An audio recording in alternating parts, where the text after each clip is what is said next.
ladies and gentlemen, colleagues and friends. Dear Steve, so as Sabine already mentioned, you are amongst, if not the leading intellectual humanistic thinkers today. And your award-winning books on perception and thought in our brain, the language instinct, the human nature, and not least the role of violence in human history are all bestsellers in the popular science literature. And for sure, your new one, Enlightenment Now, is lining up. Well, this enumeration is reason enough to hand the Human Roots Award 2018 to you. But last year we had Richard Dawkins, and was this year's patron of the prize. And as you can imagine, we talked a lot about the famous selfish gene. And of course, we, the donators of the prize, we are also selfish in our choice of the laureate, who must fit to our agenda and should bring some scientific glamour, as Sabine said, to our castle. So glamour was quite easy, and but thinking about the matches between your work and the way you think and what we are doing here in MONREPOS, and at least the inspiration you gave to us for our exhibition, for us it was quite self-evident that you are a must-have. The award 2018 can only go to you and not to George Clooney. So as a psychologist, Steve has a nativist view on how our brain works. So this view assumes that certain skills and abilities are hardwired in our brains already at birth. So we are not a blank slate. So much of our complex human nature, universal nature that we all share and have in common, is based on adaptive behavior and has a long evolutionary history. Parents are liable for their children, that's nurture. But ancestors are liable for their descendants, that's nature. So according to Steve, the expanding field of evolutionary psychology becomes more and more important to explain aspects of our behavior and emotions that are so familiar to us all today, so like beauty, gameplay, religion, or our sexuality. But our history is encapsulated in a black box that covers the last, let's say, 3 million years of human evolution. So it's only our discipline, archaeology, which deals with the material record of our behaviors in our long evolutionary history. So to understand the whens, the whys, the hows of our behavioral evolution, archaeology is a major interdisciplinary contributor for understanding our behavior today. And Steve is an eye and door opener for such an interdisciplinary thinking and work. But there's even more, because Steve goes far beyond explaining the human status quo today, but he always draws perspectives for the future on science-based and humanistic thinking. Every day, when we turn on the television, we're reading the newspaper in the morning, when we listen to politicians and top managers, we get the impression that something is really going wrong. That the challenges we are facing are overwhelming us, that our societies are drifting apart, nature is irreversible, disturbed, and our global cycle systems are also to be quite unbalanced right now.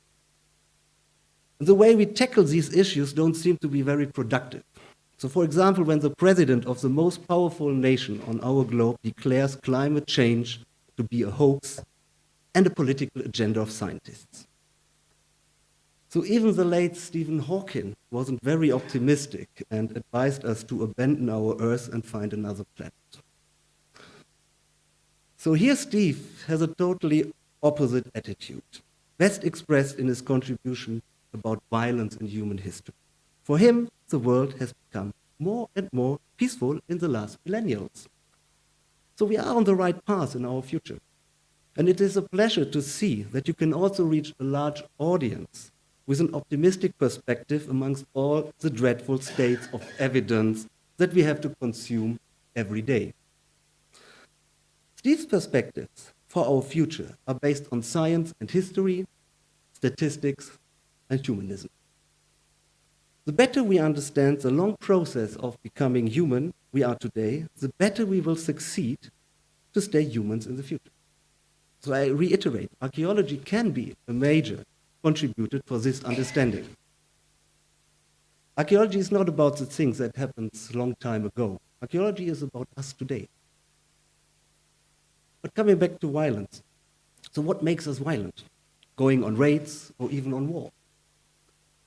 Are we really the violent xenophobic species as Irenaeus Eibelsfeld has suggested a long time ago? What is lying in the black box with all the material remains of the last 3 million years when our behavioral evolution occurred? So usually when we address our deep history, we avoid looking into this black box. We take a detour to ascertain what has to be inside. For example, by looking at the behavior of our closest relatives. But is the aggressive male-dominated chimp the role model for our ancestors? Or is the more docile, female-dominated bonobo a better one?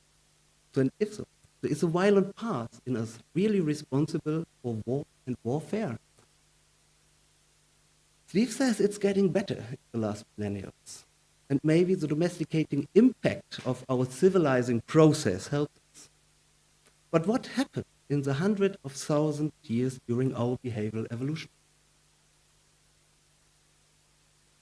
Is our evolutionary past covered with blood and thunder? Or was it quite the opposite? So then we have to ask, what went completely wrong in the more recent past? So Steve rejects those ideas that assume that we have an inherited thirst for blood or a death instinct that makes us aggressive and violent. For Steve, our violence has several psychological motives and environmental as well as social triggers. So these motives are our inner demons, like our practical predatory behavior, dominance, ideology, sadism, or revenge. But there are also better angels: empathy, self-control, moral, and reason. These inner demons, these better angels, we have to detect in our archaeological black box of our emotions. That's what we have to do. As I said, Steve was a great inspiration during our work for the exhibition. And you have taken a guided tour this afternoon through the museum, or previously on another occasion, you could have encountered some of these key behavioral features in us, so Steve's demons and angels, in the different rooms on your journey through our deep history. Here, all ingredients for us for the soup that we call human violence, war or warfare, were planted in us, and we spoon it up since then. You could have encountered the empathic pack hunters, the Neanderthals, or with the society animals, the earliest glimpses of ideology. Initially, a better angel, but more a demon for us today. But you could also have recognized that from our archaeological perspective, war is a rather recent but omnipresent phenomenon in the history of humankind. Well, nonetheless, Steve's prospects for us is optimistic. This should encourage us all to do everything that this optimism pays off. In order to build the best of all possible worlds for us, we strongly believe that understanding the deep roots of our behavior that we decrypt from the archaeological record has to be considered.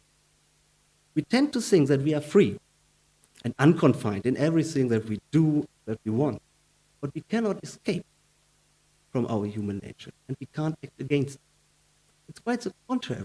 We should be very mindful of our nature when we make decisions for short or long range. To understand our human condition today and make decisions for the future, we can only draw on our deep history where everything began. Our long history matters. Steve is the most prominent advocate for this attitude. Enlightenment now, nothing is more urgent to do. And to enlighten us, we will have, of course, tomorrow morning our interdisciplinary breakfast in which we will lay out and discuss our different perspectives on violence and war.